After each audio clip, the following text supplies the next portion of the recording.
What's up, guys? This is Astranox bringing you the news. We got two brand new limited heroes. One of them is dropping tomorrow, guys, so I hope you got coveted bookmarks ready because these two limited heroes look to be very powerful on paper. I'll be showcasing them, plus 15 skill ups. You guys know the drill, so definitely expect that. So collaboration Epic 7 with the K-pop group aespa. So the two new heroes, guys, I'll be giving you guys my thoughts later on in the video.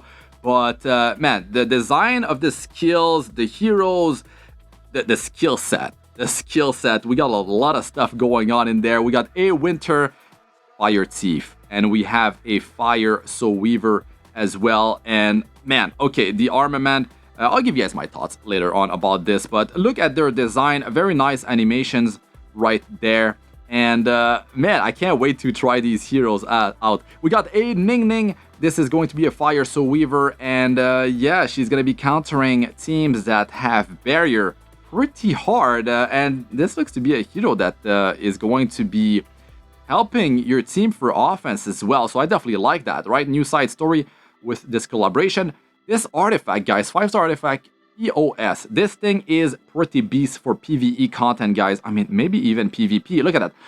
2% attack, 2% crit chance, and 2% crit damage stacks 10 times. That is pretty insane. A lot of stats.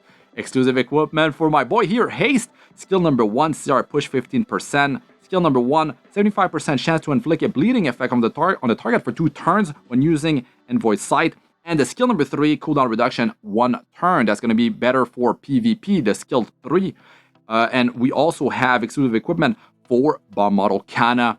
We got 16% effectiveness, up to 16%. Skill number 1, 50% chance to apply enable to buff debuff for 1 turn when using the skill number 1. The skill number 2, the passive, gets 5% speed and dual attack chance. That is pretty sweet right there. Skill number 3 will be able to drop unhealable, so very nice for Golem actually.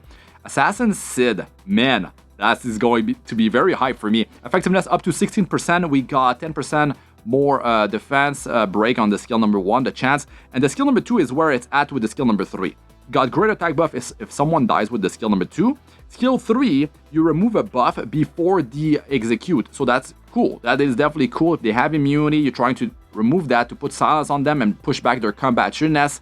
Yeah, that's definitely going to be very useful for PvP. And the custom lobby, guys, we're going to be able to customize a lot of stuff, so that is really hype. I'm looking forward to that. Drop rate up, Crow, you can skip him, not a limited hero. Ras is just a powerhouse, Adventure Ras. So the drop rate up for a Winter is going to happen on the 24th, which is tomorrow, right? She's going to be available for 2 weeks. And then we have ae-NINGNING on the 1st of December. So 1 week after a Winter, we have ae-NINGNING. So I hope you guys have Covenant bookmarks ready. You're gonna have to do some secret shop refreshes if you do have some gold. So we got Zio. I'm gonna be showcasing him as well. 15 skill ups. That's gonna be interesting, right? And let's go down here and give you guys my thoughts. I'll give you guys my thoughts about these new limited heroes. What do I think about them? Are they going to be good? I mean, I need to test them, but to be honest, on paper, they look very strong. Fire Thief, a Winter, I mean, nice design. They got stuff going on in the background. Just very nice animations, right? Okay, so a Winter we got for her stats. Not that much attack, guys, but you will have to wait and see her kit because it's pretty crazy. Survivability-wise, it's okay, guys. She gets stealth. Attack for the rest of the team, imprint, crit chance for herself, a lot of value there. Effectiveness up to 30% from Awakening, so that's going to be useful because she's got stuns, so I really like that. Next level, the passive at the start of the battle and at the end of the turn grants stealth for 1 turn. That is great. After an enemy uses non-attack skill, dispels all debuff from the caster and activates level up. Once every 2 turns, it can trigger after skill up. You get immunity, and also you reset the cooldown of the skill number 3, Blackout. This is going to be beast. Very powerful. I mean, any sort of hero that has non-attack skill. I mean, it could be like Lua. Could be, I mean, any hero that's just really annoying. And you're going to be able to trigger the level up. Blackout, the skill number 3. This is a single target attack. It can stun for 2 turns, guys. Combationist pushed by 50%, which is going to be very deadly, guys, with the level up. So you can basically black out back to back. And the fixed damage that she's able to do on a critical hit starts at 5,000. And it can stack up to 3 times. Fixed damage is going to be very nice versus heroes that have high defense. So you can penetrate their defense and deal a ton of damage against them. If they're trying to hurdle, they're trying to, like, you know, buy time, they're really tanky and stuff like that.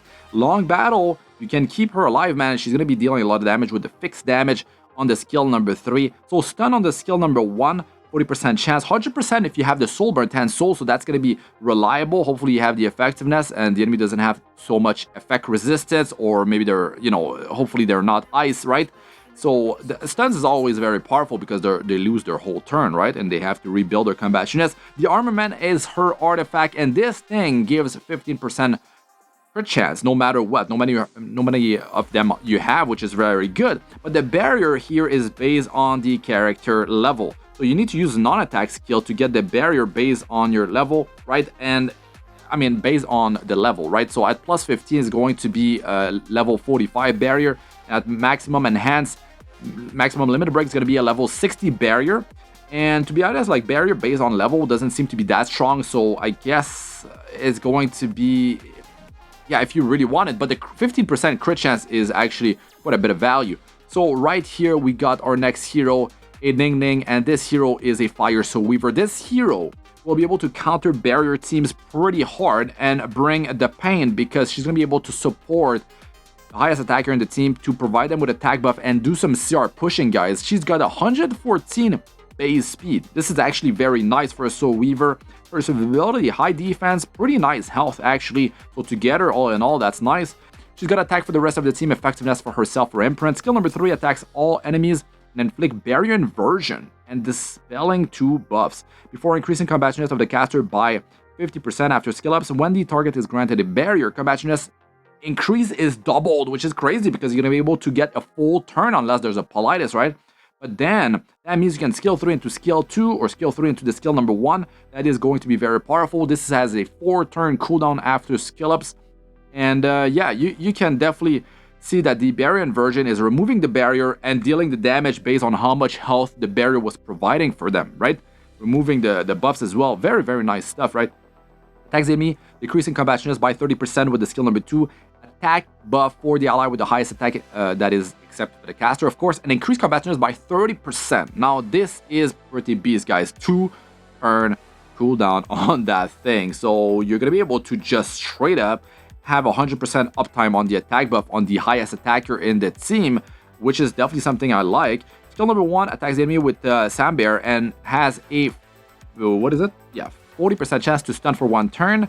After attacking, if the target is stunned, you push your combativeness by 20%. Now, Soul Burn, 100% chance to stun, unless it gets resisted, of course, but that is pretty nice. You're going to be able to, in some clutch situations, definitely turn the tide of the battle with a stun.